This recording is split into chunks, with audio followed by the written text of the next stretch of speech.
I think we're at one of the most famous verses in the Torah, Hashomer Achi Anochi, am I my brother's keeper? And we began to discuss this verse last week. And hopefully we'll continue today. So just a quick, a few second summary of last week. What does it mean that Cain says, am I my brother's keeper? So we had one interpretation is, this conventional interpretation is he's trying to fool God. That could be, but it's not completely satisfactory, because here's the person who understands, he actually invented the concept of offering an offering to God. So obviously he understands that God has some power and some knowledge. So could he really think he can fool God in that way? So there was a fascinating interpretation from the Kli Yakar, who says, am I my brother's keeper? Meaning it was a defense. The defense was that he didn't know that murder is prohibited, because he says he wasn't told. So am I keeper, as in, am I responsible to protect my brother's life? I've never been told. That's his defense. Now, in general, we say ignorance is not a defense for the law, but that's because you should have went and you should have gone to the library and you should have opened up the code and you should have studied it. But if there's no library and no code and nothing was written down and nobody was ever told, so he says, am I my brother's keeper? So that's the Kli Yakar's interpretation. Now, was he in fact told? So there's a debate. We're not going to get into that again. But what the Kli Yakar continues is God's response. Your brother's voice calls out to me from the earth. That is an absolute beautiful interpretation by the Kli Yakar. That's God's response. God's response is, you don't need a voice from heaven, as we heard at Sinai, to tell you not to kill. This concept emerges from the earth. In other words, logic, natural law, common logic would dictate that you can't kill, because if you can kill someone, can kill you, and there's no civilization. So that is the Kli Yakar's interpretation of this conversation. He says, am I actually responsible? I never knew I'm responsible. And God says, you should have known. Why? Not because I've told you, not because you should have gone and found this information on Google, but because the earth itself proclaims this. Logic itself dictates this. You don't need the voice from heaven, you have the voice from the earth. So that was last week, and that led to the fascinating discussion of, do you need God's commandment for morality, or could you base morality on logic? And we always say that you cannot only exclusively base morality on logic, because logic may be manipulated by a person's own ego, as we have seen many times in history. But I think that what the correct answer is that, as the Talmud says, we would have to figure this out on our own. In other words, morality, the basic morality, the 10 Commandments, we can figure out on our own. It's not enough to ensure that we're going to follow the morality, and therefore God has to reiterate and say that you should not murder. But if God would not say it, we would still be expected to figure it out on our own, as the Talmud says.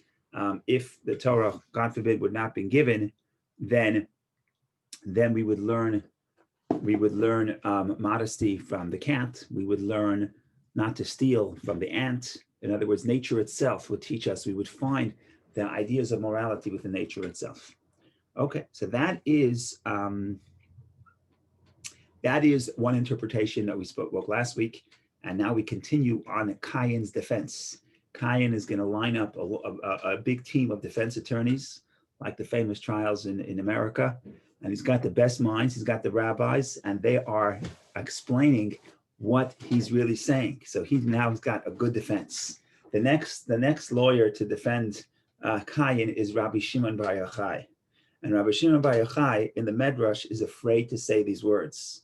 He says, this thing that I'm about to say is difficult to say. Kasheh hadavar la'omro, very difficult to say. V'i efshar la'peh lefarsho, and the mouth cannot expound on it.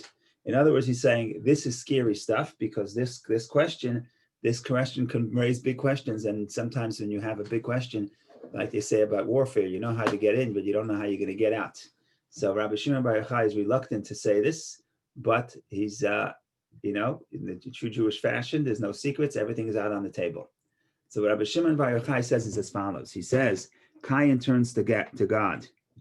And he says like this, he says, there is a metaphor. The metaphor is two athletin. I don't know what athletin means. It's not Hebrew. Maybe it comes from the word athletes. I don't know. But of course, in Rome, the athletes, it wasn't just for sport. It was life and death. So there's two athletin. They're standing and fighting before the king. Had the king desired, the king would be able to separate the two of them. But the king did not desire to separate them. One killed the other. One of the athletes killed the other. So the one who was killed was crying and said, who is going to demand my judgment? Who is going to demand justice from the king?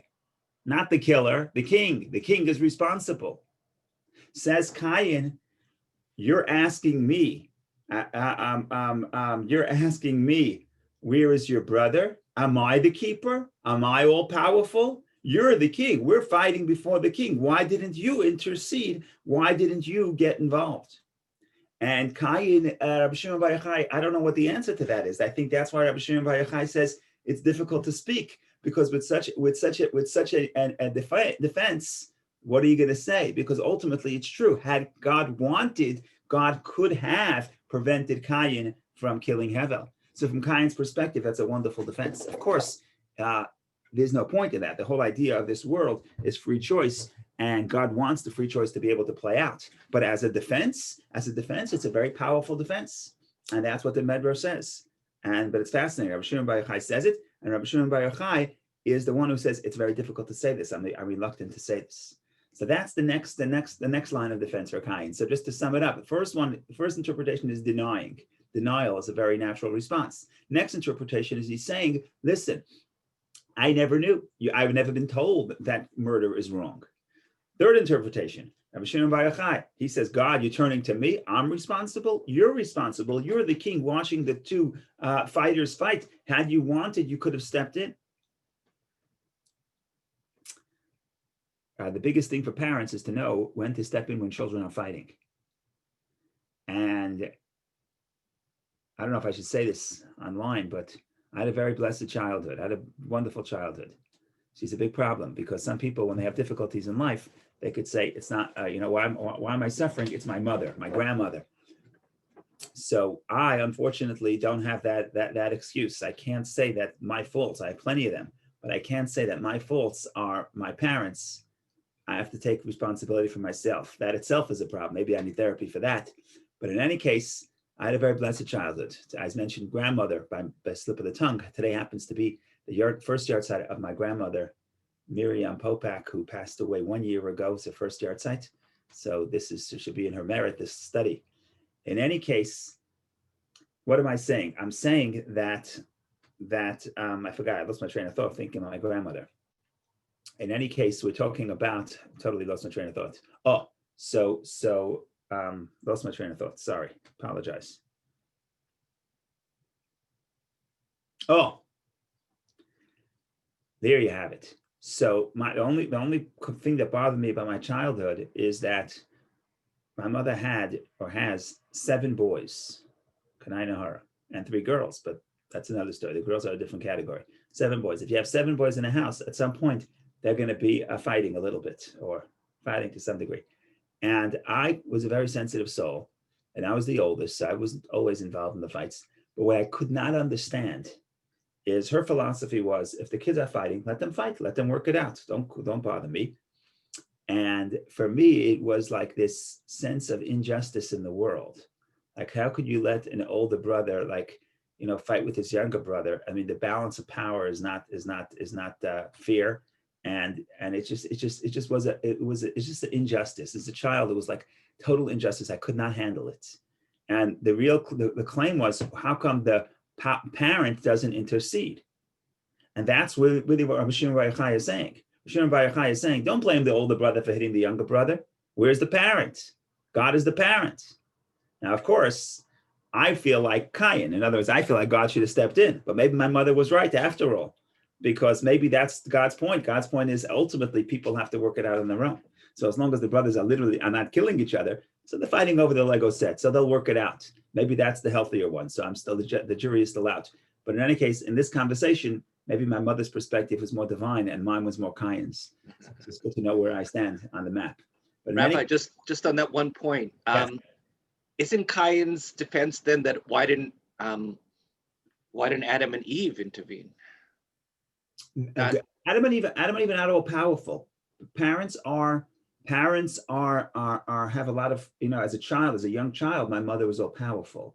But in the real world, we don't even know. We discussed this in the past. We don't know exactly what age these people were. Parents are not all powerful. Parents cannot stop the kids from killing each other once they get mature, especially if we're going to read some of the other interpretations. It was out in the field. The Torah says explicitly, "Vayhi otam basadeh," they were in the field, which is something that triggers the rabbis asking, why do I need to know that they were in the field? And if the murder happened in the basement, how would that change the story? So there are all kinds of interpretations, and we'll touch upon that today. But on a basic level, what it means is that kids can get away from the parents. Parents are not all powerful. When the kid gets old enough, he realizes his parents are not all powerful. So in that sense, who's the true king? Who's the one who could step in? Who's the one who's ultimately responsible for allowing murder on this earth? Cain's claim is, God, it's your responsibility. And Rabbi Shimon Bar Yochai, who lives, you got to understand, rabbis never talk in the vacuum. When they're interpreting the Chumash, when they're interpreting the Torah, what they're really doing is addressing current events. Rabbi Shimon Bar Yochai is living under terrible Roman persecution. And what is the claim of the Jew under Roman persecution? God, why do you allow this? Right? That's really what Rabbi Shimon Bar Yochai is saying.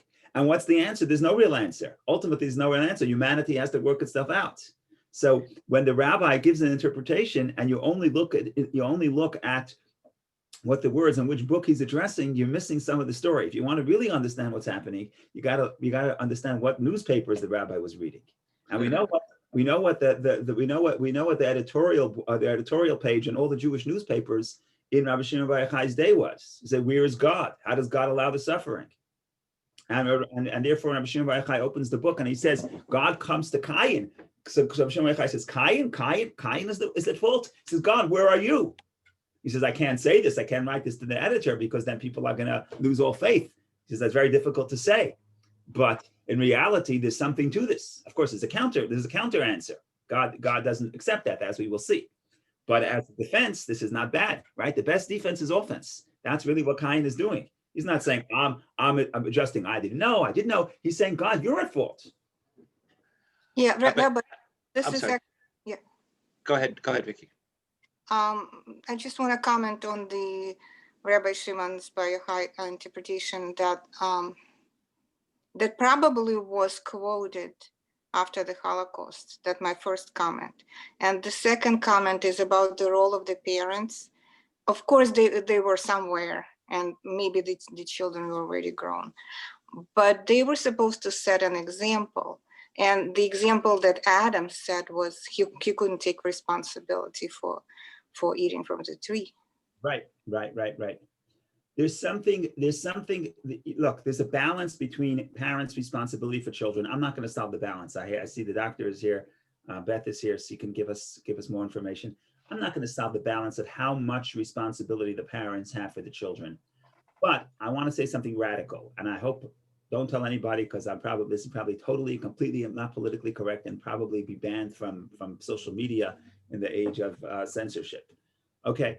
What does the Torah say? The Torah says, when it talks about Adam and Eve, a man and woman being born in chapter 1, it says as follows, a very interesting verse. Al Cain, therefore, a man will leave his mother and father. Yazov ishat aviv v'imo, a man will leave his mother and father, cleave to his wife, and become one flesh, which is a very beautiful verse, because the verse is basically telling you that you can become one with another person. Now, who do we want to be one with? When we're children, we want to be one with parents, okay? And our entire life, we want to be one with parents. Thinking about my grandmother's yard site. Think of grandmother. You go back, you look at your family, nostalgia. You want to become one with your parents, and there's a deep need for that, because essentially we're still children deep down.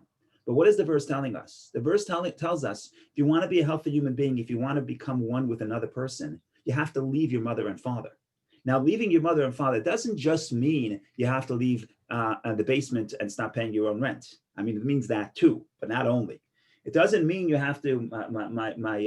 My aunt lived next door to us, and she had older sons, and she's older than my mother, so so her kids are older than my kids, but we were neighbors and first cousins, my mother's sister. So we were very close. So on her fridge, she had a big sign. It says, the kids didn't move out until they get their books out of the basement. That was the thing on her fridge. Wait, say that again, Rabbi, I didn't hear. The kids did not move out until they get their books out of the basement.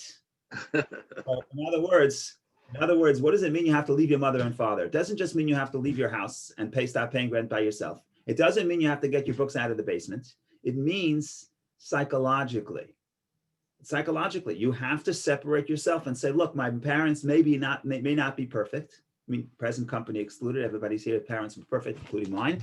But at some point, you have to separate yourself from the past, and you're responsible to build your own relationship with another person and cleave to your wife. And you're not going to be able to cleave to your wife if you're attached to your parents, not physically, psychologically.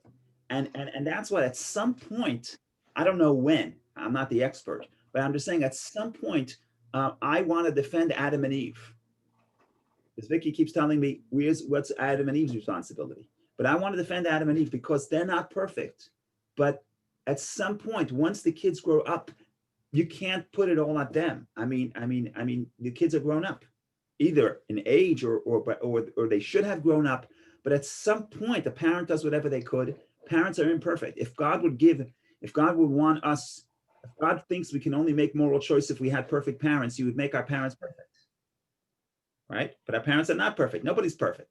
So at some point, we have to be able to separate ourselves psychologically, but also morally. In other words, I cannot say, I have this, of course you could say it, but I'm just saying that cannot be the reason for my moral failure. Enough said. If I can keep talking on this, I'm going to get into trouble. So I'm stop while I'm ahead. If I'm not in trouble already, who knows? Rabbi, another question for you. So can you remind me again, why does the Torah say Anochi and not Ani? So usually there's different interpretations. The simple interpretation is Anochi is more formal. Ani is I. It's informal. Anochi is more formal. So when God wants in the Ten Commandments, God says, Anochi Hashem Elokecha, I am the Lord your God. Usually God says, Ani Hashem Elokecha, I'm the Lord your God. But Anochi is more formal. That is the conventional interpretation. I saw a beautiful interpretation from the Malbim, and I always quote that. And he says that Ani is I, but Ani is I the way I relate to something else. For example, I am going to eat breakfast. Are you talking about yourself? Or are you talking about how I interact with something else, with a verb, with an action? Or I could say, I love you. What is that? Does it mean me, myself? No, it's me the way I interact with something else, something outside of me. When I say Anochi, that means I'm referring to, this is my core, this is my essence. And my essence is to myself. Now, I think the next question is going to be, according to that, why does Cain say, Hashomer Achi Anochi, am I my brother's keeper, but it uses the Anochi.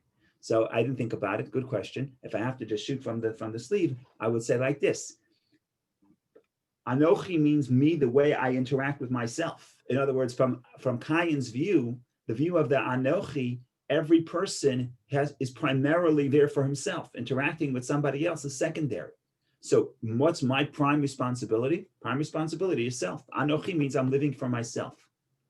And therefore, I'm indifferent at best to my brother. But I have to think about that. That just... Another question, why doesn't Cain think he's his brother's keeper? Shouldn't he think that? Well, we first have to figure out what he means by that. We first have to think, in other words, to figure out why not, we have to figure out what he means by that statement. So if, let's go run through them again. If he meant, I didn't know that, I didn't know, we're gonna get to the simple level. We're gonna get to another interpretation, but we'll leave that as in other words, depending on what that statement means, that's how we get to Cain's mind frame of why he shouldn't be the brother's keeper. So if am I my brother's keeper means, why am I responsible if I didn't know that that murder is wrong? That's why he thinks I'm not the keeper. I'm not responsible for living for the moral choice of guarding my brother if I've not been told. If you want to take Rabbi Shimon Bar Yochai, why am I the keeper? The king is the keeper. I'm just the fighter. I'm just playing in the arena. I'm just a pawn on the map. But the king is the keeper. So again, depending on what you think Korach meant and Cain meant, that's what that would be the justification for his claim that I'm not the keeper.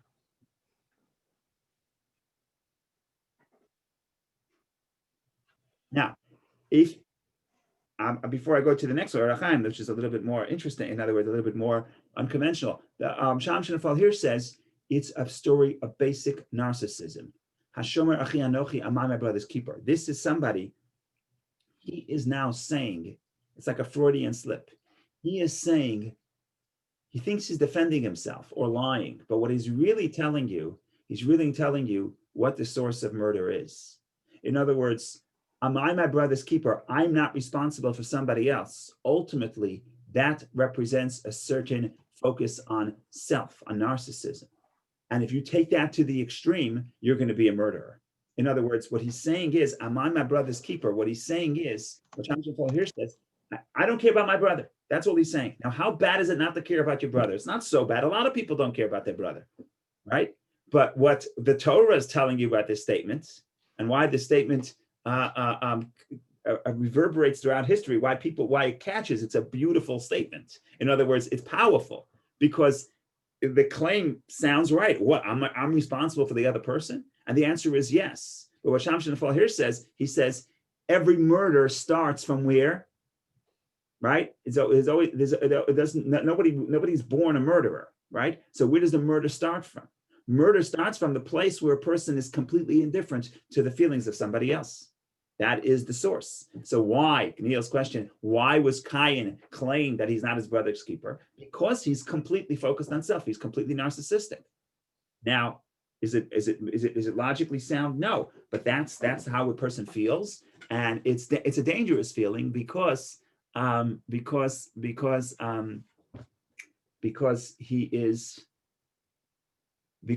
person has to be the brother's keeper. They say a story. I'm forgetting the details because I'm bad at details. But there was once a Chabad emissary. I'm not going to say his name. He lived in a city, in a very big city with many communities, a big city.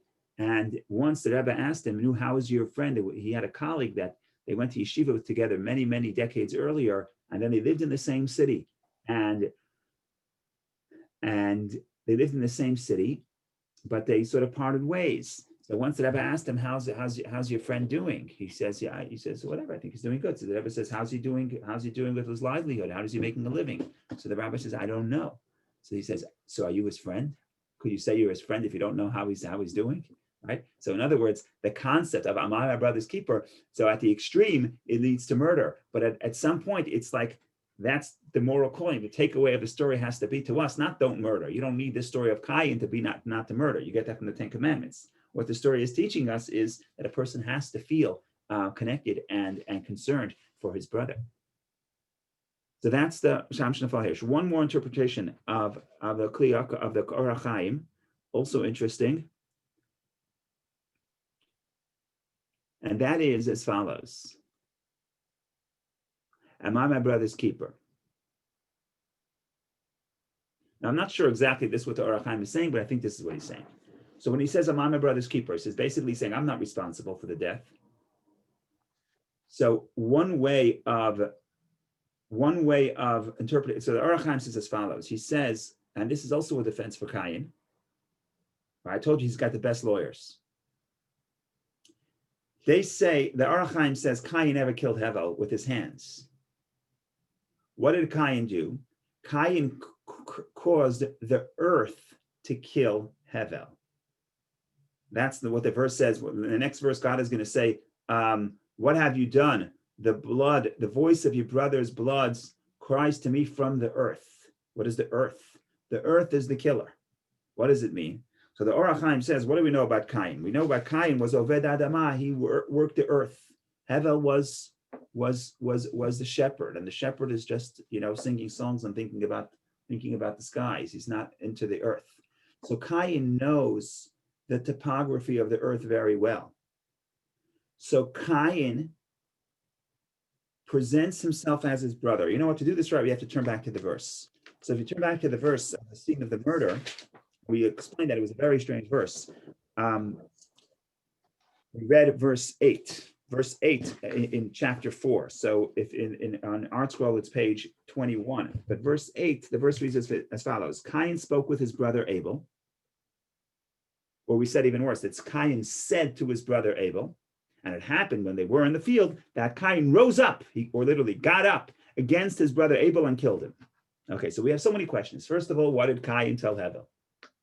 Next question is, why do I need to know that it's in the field? Third question, what does it mean Cain rose up? And if it said Cain killed his brother, he rose up. So last week I told you a different medrash. So the Or HaChaim puts all these three connections, all these three questions together, and he puts out this beautiful interpretation, which is the defense for Cain. He says Cain never killed Hevel. Cain took Hevel. First of all, Cain speaks to his brother. He speaks to him as his brother. In other words, he shows friendship. So when he shows friendship, Hevel lowers his guard. Hevel is no longer careful, and he's following Cain. Now, Cain takes him to land that's dangerous.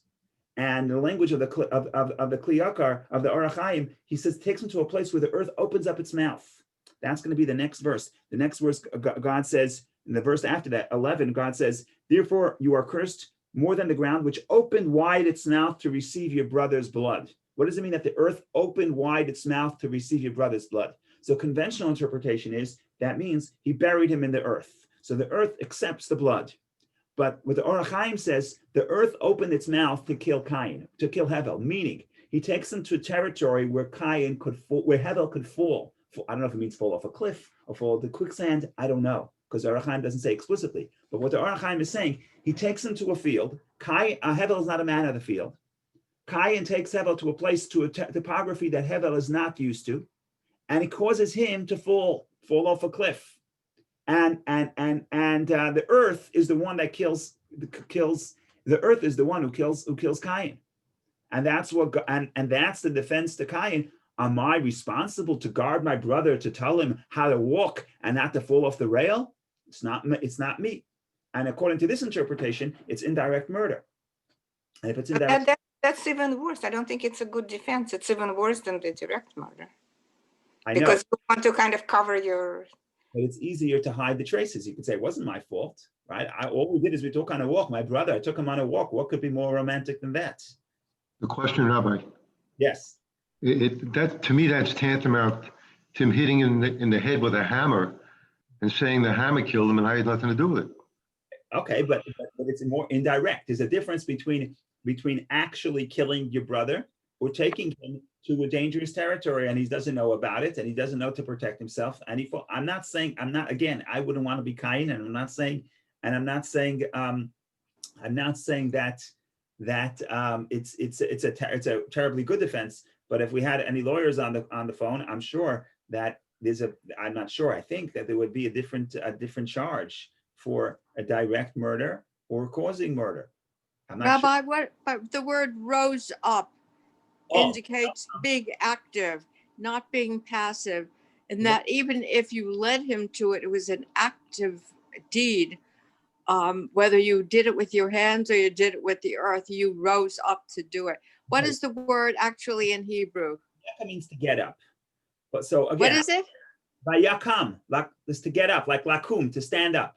So he got up and did it. It says he was an active participant. Good question. Again, I'm not saying this is a perfect interpretation, but the Or HaChaim addresses this. He addresses your words, and he says like this. He says, I should really read it inside because it's poetic. But in other words, what he uses that word that you're questioning him, he uses that as a defense for his interpretation. What does he say? He says, the verse says, come, stood up. What does that mean? He says he stood up and he killed him by the standing up. In other words, the action of murder, what is the action of murder? Did he pull the trigger? Did he hit him with a knife? What was the action that killed? So the Or HaChaim says, Vayakam, the rising, the standing up is what killed him. That is the act of murder. In other words, usually standing up doesn't kill. What you usually say is he got up, took out his gun and killed him. He got up, picked up a knife and stabbed him. He got up, picked up a stone and threw it at his head, like David and Goliath. But there always has to be an action that follows the standing up. But in this verse, it says he stood up and he killed him. So the way the Or HaChaim is reading it, the standing up is the action of the crime. How is standing up going to kill someone? Oh, he stood up in a place that's dangerous to stand up. I don't know the exact topography, maybe at the cliff. I don't know. He stood up in a place where it's dangerous to stand up. Hevel trusted his brother because his brother was taking him on a walk on it, like with showing brotherly affection, and he stood up in a place that would cause Hevel to be swallowed into the ground. So I'm not saying this is conclusive, Jill. I'm not saying you have to buy this interpretation, but I'm saying it's a sweet interpretation from the Kliyot, from the Or HaChaim. He says the standing up is the act of murder. How could But the standing up indicates intention. Of course there was intention. Of course there was intention. He wanted to kill him. Yes, of course there's intention. But I'm saying it's not direct. In other words, he didn't kill him with his own hands. Think about when Joseph was thrown into the pit. So the brothers first they say, let's kill our brother. Then Judah says, why? How could we kill our brother? He's our own flesh. You know what we're going to do? We're going to throw him into the pit with the snakes and scorpions and no water. But we should not spill his own blood.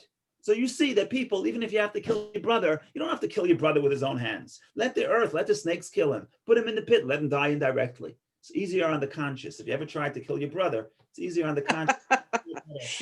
Yes. Indirectly. He fell off the cliff. Okay, he wasn't careful. He's a fool. My responsibility to teach him how to climb. He's what they call a shlemazel in Yiddish. He's a shlemazel. He's out of luck. He doesn't know how to climb. That's the brilliance of the crime scene. That's the brilliance of Cain's I don't say brilliance. That's Cain's the fact that he's cunning. That's the cunningness of Cain, that he sets up a scenario where he knows he's killing his brother and he knows he's responsible and he certainly has intention, but he can always say, it wasn't me, it was the earth. Oh, I'm sorry, it was a bad day, there was a mudslide. Yeah, but why did you go there when there was a mudslide? You know about the topography, you know about the earth. He doesn't know. She said, am I responsible to teach him about survival, how to survive in this terrain? Is that my responsibility? I have to give him a course of mountain climbing. Is that my responsibility? That's Cain's claim. Well, the guilt is the same because later on we say, don't put a stumbling block before the blind. So, I mean, this was intentionally putting a stumbling block. Let's talk about the guilt for a second. It's not so clear if these defenses didn't work because, as we alluded to last week, ultimately the punishment for death should be death. That's all over the Bible. And Cain has a delayed punishment. So the Torah doesn't say directly which defense worked or if the defense worked, but if you want to make an argument that God at least accepted some degree of Cain's defense, there's evidence for that. Because God didn't impose capital punishment, which is the punishment that the Torah keeps reiterating for murder. And like we said last week, even if practically the court won't kill you, but the Torah is unequivocal that the only way to atone for death is spilling the blood of the murderer. And we can discuss that maybe in the next verse or two, but you could make an argument that one of these defenses, I don't know which one of these defenses worked at least partially. So Rabbi, question for you. So, I mean, the Or HaChaim makes me think, like you had said originally, about the story of Joseph. The Grand Canyon defense. If you ever walk along the rim there, you could just fall off easily. But in the story of Joseph, the brothers don't say, "Am I my brother's keeper?" It's kind of, now that I'm thinking of it, they don't really think that, do they? No, they don't say that. And I think the reason why they don't say it is because they learned the first parsha. They learned Genesis. So they know that that's no longer a defense. They know that God rejects Cain's defense. You are your brother's keeper. And therefore, what they have to do is lie. They're in the cover-up business. They don't come to their father and say, oops, we killed our brother. We didn't know. That's not going to fly. Not after the story of Cain, right? That's why, in other words, we assume they had this tradition, and we assume these values have been passed on, certainly from Abraham to his grandchildren or his great-grandchildren. So the point here is the humanity, where's Bob? Bob Sassoon is here. Humanity has developed to the point that no longer do we have that claim that I'm not responsible for my brother. So we learned our lesson from Cain. Now, if you want to kill your brother, you could still do it. No one's going to stop you, but now you have to cover up.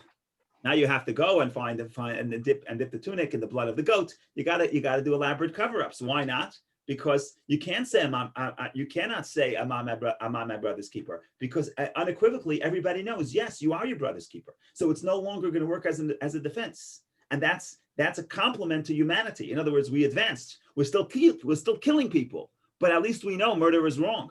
At least we know this is something to cover up on. Rabbi, another question about why, maybe to support the interpretation why God didn't interfere. As far as I know, Cain lived a very long life. Maybe the reason that God didn't interfere, he was waiting for him to acknowledge that it was wrong. And he was given time to process what he's done. Correct, but when I mean interfere, I mean not to interfere to punish Cain. I mean to defend Hevel. Hevel would say it's not the mashal, the parable of Rabbi Shimon Bar Yochai is that the two athletes are fighting and one kills the other, and Haya mitzaveach, he's screaming, he's dead, so he's not screaming. But if Cain's blood could scream, then a dead athlete could scream. But Amar, he said, Man yivi dini, this is Aramaic. Who will demand my judgment before the king? In other words, who will prosecute the king? In other words, the victim says, I blame Cain, but I also blame God. Now that's not a defense for the perpetrator, right? The perpetrator can't say, "Oh, I didn't kill; it was God." That's the fallacy of Cain's claim. It's a good claim for Hevel. It's a good claim for the victim. The victim could say, "God, where were you?" And that's a legitimate claim. And no matter what you say, he has a point. I can answer his point, but he's got a claim. But Cain cannot say that. Cain cannot say, "Hey, God, you better get in. It's your fault. You didn't get involved." Yeah, in that case, I'm in God, because that's why maybe one of his reasons. Because we're still searching for the answers why bad things happen, right? And God doesn't interfere. So maybe, and based on the length of Cain's life, maybe that was the reason for him to wait for him to acknowledge what he did. Yeah, but we don't give that to other murderers. In other words, the Torah says in general murder, the punishment should be capital punishment. So maybe Cain is getting an opportunity to sin, but that itself is because at some reason he was the first one, because he was the first one. That's really his defense, the defense of the Kli Yakar, which says, I never knew I'm not allowed to kill. In other words, at some point, it's still considered by mistake, because even though I knew what I was doing, but I didn't understand the severity of the commandment. Now, did God buy into it completely? No, God still punished him, but did God punish him as a intentional murderer? Not necessarily. We'll get to that when we get to that verse. Rabbi, the punishment came because there was no descendants of either of the guys, because Cain was punished because he was not became Seth that became the ancestor, and also the brother Abel also was in error. He died, and to be oblivious to the danger also is not a good way to go. So the two methods of dealing with life don't work. So there had to be a reset. Third is some sort of merging between the two, and in some sense, that's probably the theme of the Torah from this point until the end, until the flood, until the end of the book of Genesis, when you're going to read the genealogy of Cain and the genealogy of Seth, Shet, which seems very boring. It's like just listing the names. If you read it carefully, I think what the Torah is saying is your point. That we have the two paths of Cain and Hevel, and somehow we have to merge the two. Otherwise, we're in big trouble. So I think you're right. We're still defending Cain. You have a proper defense team. You have various lawyers of various briefs, and you have all kinds of defenses. We got at least one more defense to Cain. I just have to remember it. Well, Cain didn't have the Torah. So that's the first claim. The first claim is, I have not been told. And what is God's response? According to the Kli Yakar, God's response is that you don't need the Torah. You don't need voice from heaven. Yeah, God will give it to you. Okay. Yes. But it comes from the earth. The earth should tell you not to kill. Oh, this is the good one. Malbim. Oh, this is the good one. And this speaks to Neil. Neil wants to know, what kind of defense is this of my own brother's keeper? So this is not different than this is I would say this is based on Rabbi Shimon Bar Yochai. This is based on pointing the blame, Cain pointing the blame on God. But because this is about 1500 years later. So in other words, this commentary is about 1500 years after Rabbi Shimon Bar Yochai, a little bit more, 1700 years after Rabbi Shimon Bar Yochai. So he expands that idea. And he says Cain's claim, remember, the problem with Rabbi Shimon Bar Yochai is, like I said, that it's a good question. It says that the king is responsible, but it doesn't mean that the perpetrator is not responsible. So the Malbim adds, no, the perpetrator is not responsible either. Cain's claim is, I don't have free choice. Of course, murder is prohibited. It's not a philosophical discussion, right? The Kli Yakar says his defense is, I didn't know murder is wrong. Okay? Then we could debate, should you have figured it out from the earth? Should you figure it out from logic? Do you need revelation? Like I said before, I don't want to go into it now, but the rabbinic interpretation is that there was a commandment to Adam not to kill. The first 6 of the 7 Noahide laws were told to Adam, but I don't want to go into that right now. But in other words, the first, we spoke about it last week. I don't want to reiterate. But the point here is this. The point here is that the first interpretation says, well, I didn't know. In other words, the Kli Yakar's interpretation is, I didn't know that it's prohibited. But what the Malbim says, based on, I think, what the Medrash is saying, Shimon Bar Yochai, he says, look, he says, it's not that I didn't know that it's wrong, but I cannot control myself. In other words, I don't have free choice. Remember, let's go back for a second. Remember that when he was very upset at his brother, when Cain was very upset at his brother, God spoke to him and gave this cryptic verse, very powerful verse, but very cryptic. Verse 7. And God said, surely if you improve yourself, you will be forgiven. But if you do not improve yourself, sin rests at the door. Its desire is toward you, yet you can conquer it.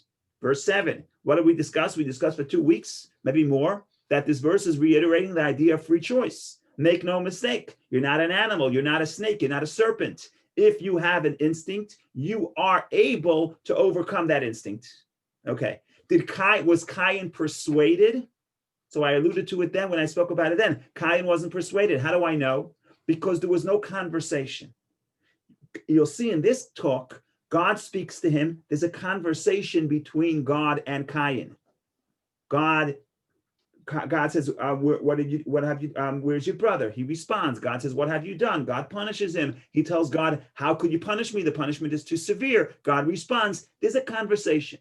That previous verse, if you look back, there's no conversation, there's a monologue. God gives Cain a speech. And what does Cain say? Nothing. What does that mean? It means Cain is not engaging God. We said last week that God could be prophecy. It could be a voice from his own conscious. But Cain is not engaging. He's not considering it as something serious to debate or to talk or to ask. What are the parameters of free speech? Cain says nothing. What does that tell you? He does not internalize the message. He does not consider this message. It's like when the parent, sometimes you're a parent, you're preaching to your child, you know your kid's not listening. If they ask and they say, how come? How is it happening? If they start asking you, then, you have a conversation. They're listening. They're considering. Now, be like God. Preach even if they're not listening, because the chances are they are listening.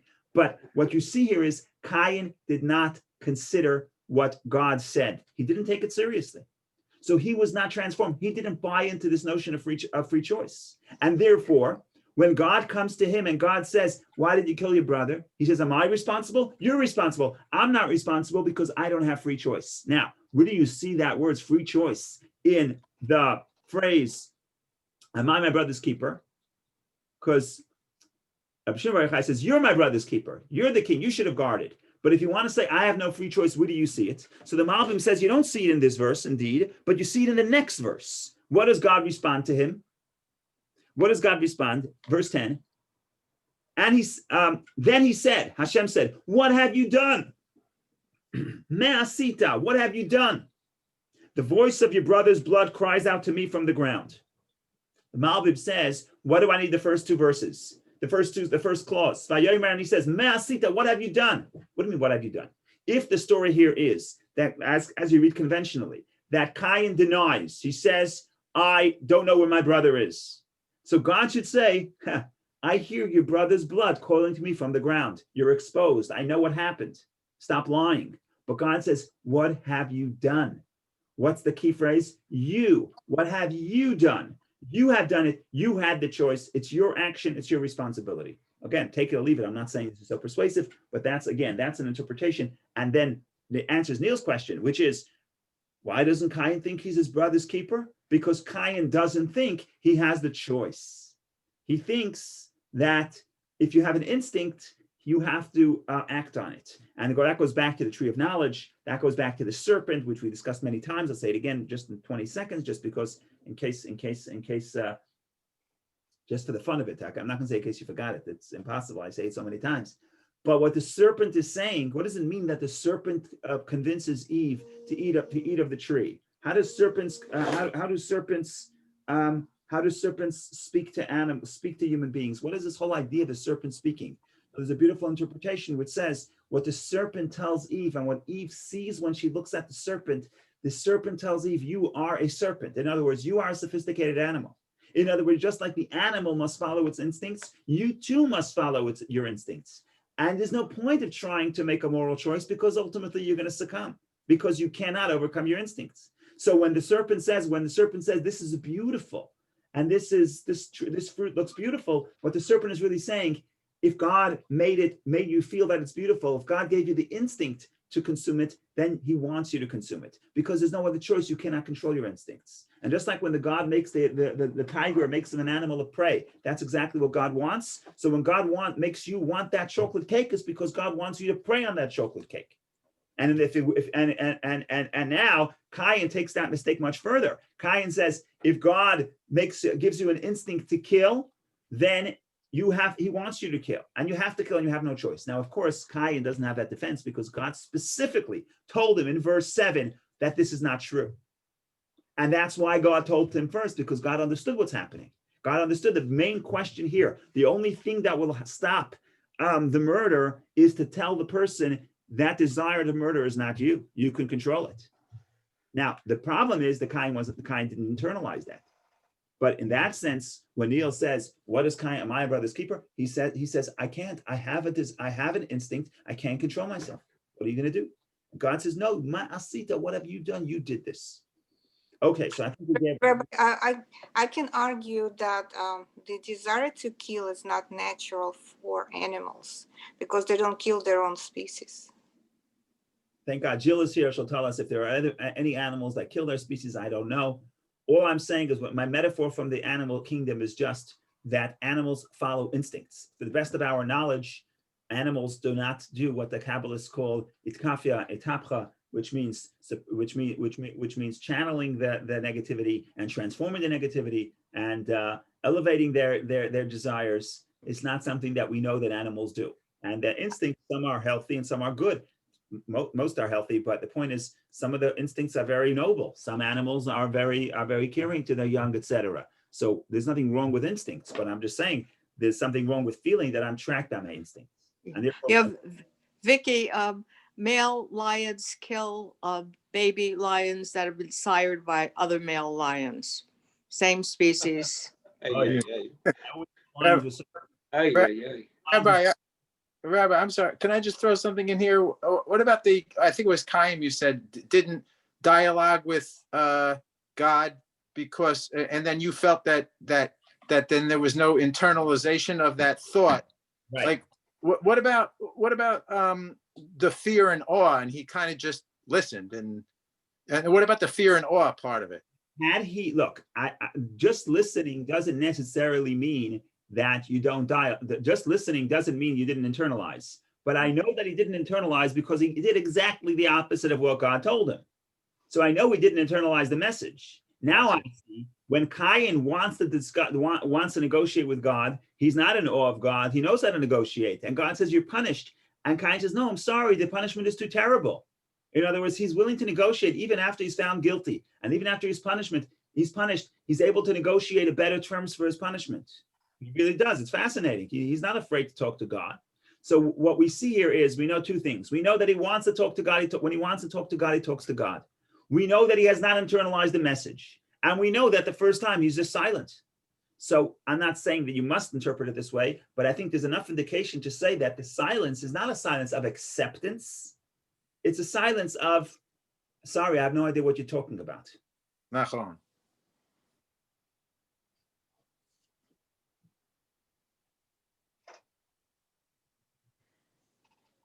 Toda rabah.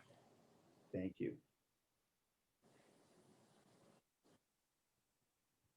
Okay, so now that we defended Cain, we have to go back to God's rejection of the defense, and we have to go to the punishment.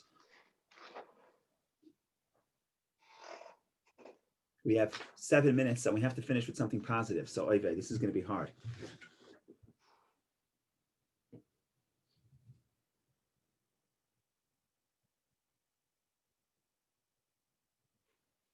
Let's read the punishment, see how terrible it sounds, and let's see what the commentaries do with this.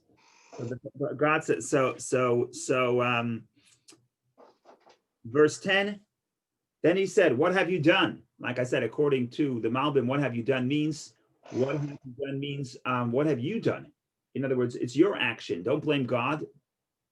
In other words, Hevel has a claim against God. That's what Rav Shimon Bar Yochai says. That Hevel has a claim against God, but not you. You have done it. You're the perpetrator. You're responsible as well. Got to just plug the computer into it. So instead of life.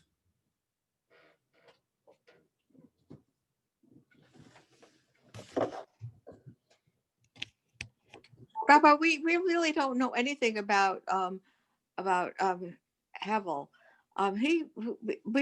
Nobody has explored him the way they've explored Cain. We don't know to what was involved in that relationship either. But anyway, go on. I didn't. Right. It just occurred to me. Nobody talks about him in depth. We don't have enough material to talk about him. But what we do say, we talk about his name, and we say Hevel. And Hevel means vanity, but not in the negative sense of vanity, but vanity in the sense of everything is a lack of substance. Hevel is a person that really doesn't care about matters of the physical world. And that's what all the commentaries are saying about his name. And that's all we know about him. We know he doesn't really care much for what's going on the planet. And it's a very simple takeaway. It's a very simple takeaway. That's not a good path. Cain is much more complicated because Cain is much more like us. You'll see in a moment, Cain represents the desire to acquire, the desire to create, the desire, which is, by the way, healthy, comes from God. That's why Eve, when she names Cain, she says, Kaniti Ishet Hashem, I acquired man with God. In other words, she feels that giving birth, creation, is a godly act. But Cain is focused too much on the power of acquisition and ownership. And that, in that sense, we're much closer to Cain than Hevel. And that's why Cain's story is much more interesting to us, because we have to balance the positive aspects of Cain and the negative aspects of Cain. Now, some of the commentaries are going to read Cain and say Cain is all bad and the world is saved by Seth. But you're going to see what the rabbis do. The rabbis, certainly the Hasidic rabbis, but even the Talmud, they're going to do a few tricks that we're going to show later. And we're going to show that Cain is not all bad. And Cain is very important to who we are. So if you stick around, not today, but we'll get to that. And you got to trust the rabbis, give them some time, and they will show that Cain could be elevated, and maybe even Cain does repent, and maybe even there is some salvation from Cain. I'll give you a hint, a spoiler.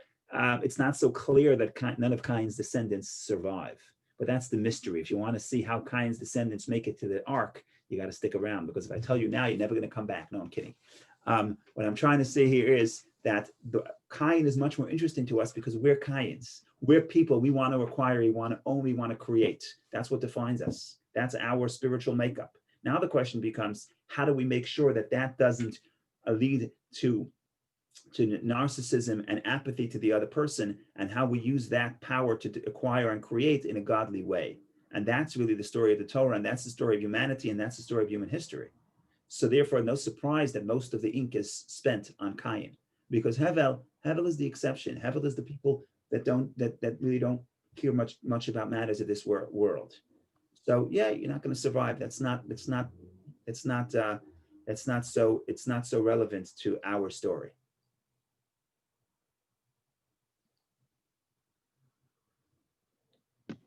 Question, Rabbi. So you're saying that at the time of birth, Eve looked at these boys and had some sort of perception as to what type of lives they were going to lead and named them in accordance? It depends what answer.